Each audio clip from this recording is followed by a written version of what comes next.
I lived for some time in four major cities. Pittsburgh, I spent some time in Rochester, and then New York, and Seattle. Seattle is where I really started to record YouTube videos on a large scale.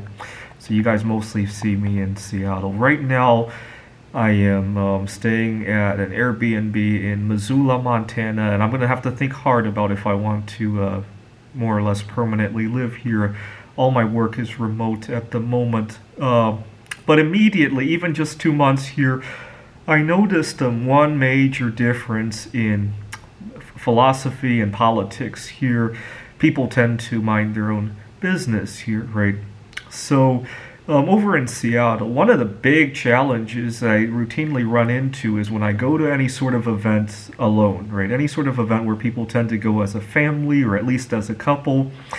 You can't go to a restaurant alone in Seattle without dirty stairs or any sort of, especially if you want to be a regular at any sort of restaurant or coffee shop, and you're a regular there, or even not that regular, but once a week, and the people give you all sorts of, well, they give you subpar service, right? Because they assume you may not tip well or anything like that, right? Similarly, we have a lot of trails for exercise over, at least in East Side Seattle. I usually don't venture into downtown Seattle, and people just you get treated like a second class citizen, right? During my time here in Missoula, I also did a number of gigs that I found on Craigslist, and also at a tutoring center. It was only during the summer, so that's all over with. But I felt a whole lot less bias. I wasn't afraid to tell people that I'm single and I don't have children. In Seattle, I can't openly say that, right? People will think, oh, you don't have children, why don't you take all these inconvenient hours during Christmas?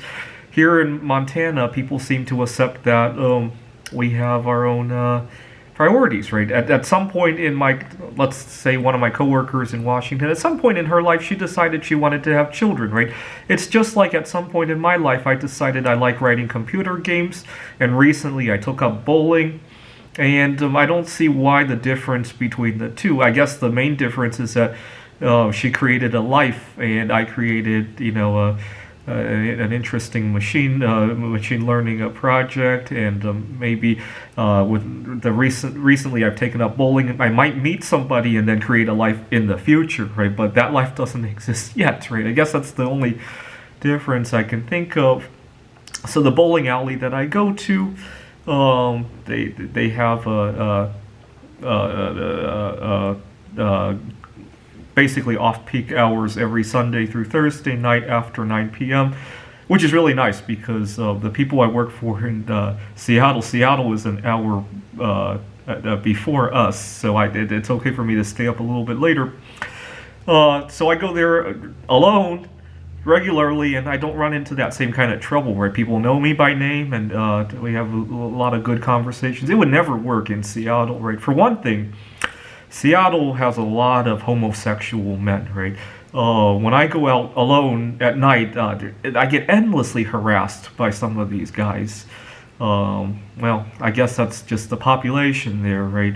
But in Seattle, you can't tell people your life circumstances, right? You can't tell people that you're into healthy eating. People will harass you nonstop and make that the butt of their jokes, right? Which is kind of funny because Seattle has a much higher population of people who eat healthy. We just can't share the concept with other people without all this torment, right?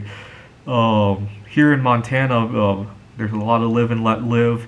I think come November, a lot of people are not going to be voting Democrat or Republican, right? Anyways, I might even think about voting here instead of over in Washington, right? I probably get more mileage out of it. Thanks for watching.